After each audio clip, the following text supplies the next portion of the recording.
Ce film n'est pas une présentation commerciale de macOS 10 Léopard, c'est une initiation à l'utilisation de macOS 10 qui ne nécessite pas la connaissance des versions précédentes. D'autres publications seront publiées dans quelques temps pour compléter ce document. Alors nous ferons tout d'abord un petit rappel sur le système d'exploitation et sur l'interface graphique. Nous examinerons comment gérer les fichiers sous macOS 10, comment organiser les données, comment travailler avec les logiciels et les applications, et rapidement comment personnaliser votre environnement. Et nous passerons rapidement sur quelques applications sous macOS 10. Le système d'exploitation ou Operating System, acronyme OS, est le programme principal qui réside en mémoire vive ou mémoire RAM et qui communique avec les différents composants de l'ordinateur. Le système d'exploitation prend en charge certaines tâches pour gérer le matériel et les logiciels ou programmes, en facilitant le travail de l'utilisateur, en particulier par l'utilisation de son interface graphique. Le premier système d'exploitation graphique, qui utilisait la fenêtre et la souris, a été délivré par Apple sur le Macintosh en 1984. Et c'est le 26 octobre 2007 qu'Apple libérait la version macOS 10.5 dite Léopard. Avec la version 10.5 se termine le support de l'environnement classique. macOS 10.5 ne fonctionne pas avec tous les ordinateurs Macintosh. Cette présentation est basée sur un iMac G5 de 1,9 MHz. Avec le premier Macintosh en 1984, Apple introduisait le bureau et les icônes. Voici quelques icônes de programme. En haut, Microsoft Office pour le Mac et en bas, Graphic Converter, iPhoto, iTunes, etc., etc. Voici maintenant quelques icônes de dossiers, applications, bibliothèques, systèmes et utilisateurs. Et en bas, voici quelques icônes de périphériques dont certains ont été personnalisés. Voici maintenant le bureau de macOS 10 qui a été personnalisé avec une photo de cerf-volant.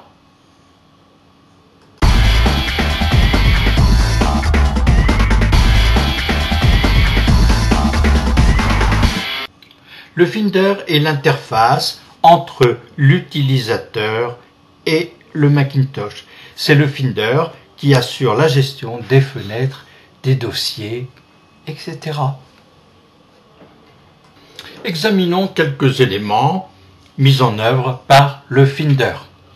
Alors tout en haut, vous avez la barre des menus, fichiers, édition, présentation, aller, fenêtre et aide.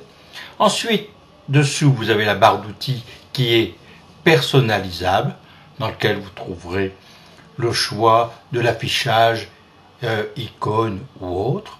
Ensuite, dans la barre à gauche, vous avez les appareils connectés et les ordinateurs partagés sur le réseau. Dessous, vous avez la barre latérale dans laquelle vous pourrez mettre les dossiers que vous utilisez fréquemment. Et tout en bas, vous avez la fenêtre qui correspond au dossier qui est ouvert. Ici, c'est macOS 10 Léopard dans le dossier cours 2007 sur Macintosh HD. Revoici l'ensemble des éléments d'une fenêtre. Ici, 4 fenêtres sont ouvertes. La fenêtre active est au premier plan. En standard, quand on ouvre une nouvelle fenêtre, cette dernière remplace la fenêtre précédente. Si toutes les informations ne tiennent pas dans la fenêtre, le mécanisme des ascenseurs est mis en œuvre par macOS 10. Pour agrandir ou rétrécir une fenêtre, tirez ou poussez dans le coin droit en bas de la fenêtre.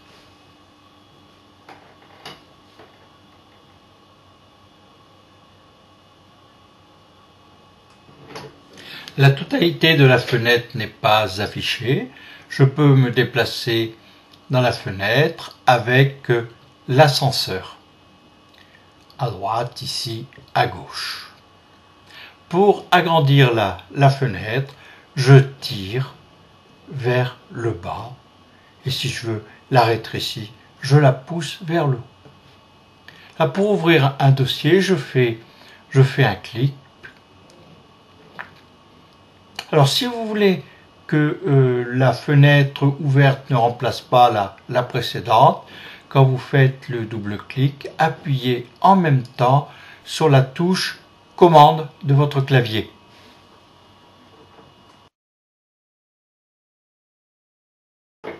Pour fermer une fenêtre, cliquez sur le petit rond situé en haut à gauche de la fenêtre.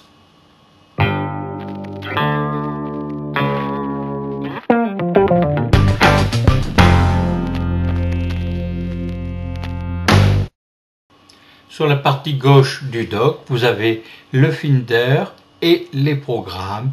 Et sur la partie droite du dock, vous avez la corbeille et des dossiers éventuellement. En standard, le dock est situé en bas de l'écran. Les programmes sont dans le dossier Applications et certains programmes sont en plus dans le dock.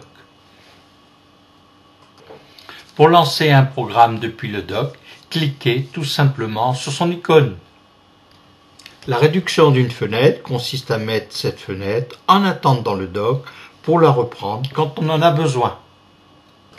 Pour réduire une fenêtre, cliquez sur le petit bouton jaune qui est situé en haut à gauche de la fenêtre. Pour réduire une fenêtre, cliquez sur le petit rond jaune. La fenêtre va se mettre en attente dans le dock. Pour faire réapparaître la fenêtre, vous cliquez sur son icône dans le dock. Là ici, pour la fermer, vous cliquez sur le bouton rouge. Je vais agrandir un peu ma fenêtre en tirant un peu dessus vers le haut. Maintenant, je vais aller ouvrir le dossier Applications et je vais chercher une application, l'application Firefox, que je vais placer dans le dock. Là, je fais un affichage sous forme d'icône. Voilà. Je vais chercher Firefox que je place sur le dock. Pour lancer l'application Firefox, je clique sur son icône.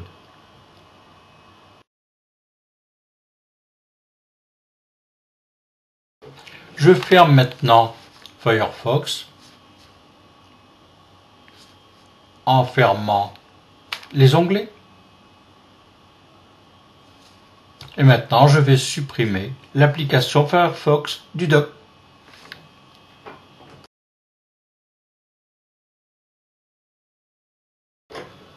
Je vais déposer maintenant mon dossier image dans le dock. Oui, dans le dock. Je vais maintenant fermer la fenêtre de l'utilisateur Yves Cornil où j'avais pris le dossier image. Alors quand on clique maintenant sur le dossier image qui est dans le dock, on peut le visualiser de plusieurs façons. Là on vient de voir sur l'éventail. Et là on peut le régler pour qu'il fasse un autre affichage. Donc là c'est l'affichage en mode grille. Si je clique sur l'image, cela lance l'application correspondante. Donc là c'était un film QuickTime. Là maintenant je vais placer dans le dock mon dossier application dans lequel donc j'ai mes différents programmes. Donc là je ferme la fenêtre, je clique sur l'icône du dossier application. Je vais choisir le mode affichage. Donc là, je vais prendre grille. Et là, maintenant, lorsque je vais cliquer, j'ai mes différentes applications qui sont sous forme de grille. Si je veux lancer une application, donc là, ici, QuickTime, je clique.